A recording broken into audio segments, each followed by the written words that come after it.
Hey guys, welcome back. I just installed my 2-speed gearbox, but I do not have my 3-channel transmitter. But I just wanted to show you how it goes in before you buy one.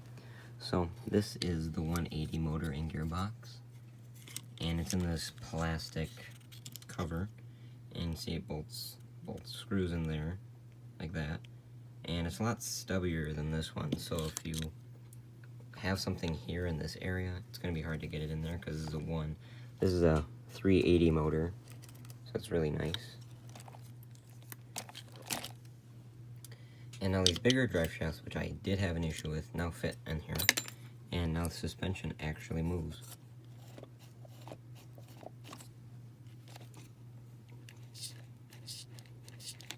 That's nice.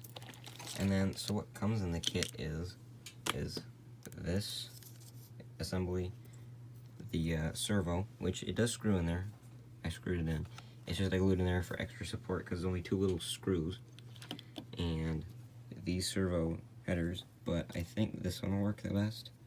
This is the one it came with. And how it works is if people don't know. So right now, without putting the servo horn on, this spring compresses it out. That's in second gear, which is this faster gear. And when you push this in, it's first gear. Second gear, first gear. That's all it is when you push it in. It sits a little bit lower, but that's okay.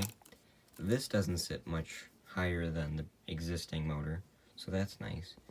And I just wanted to show you guys it installed. I'm not going to run it yet because I just have to figure out the electronics and everything. So yeah, that is it for this video, but that was a how to install and how the 2-speed gearbox works.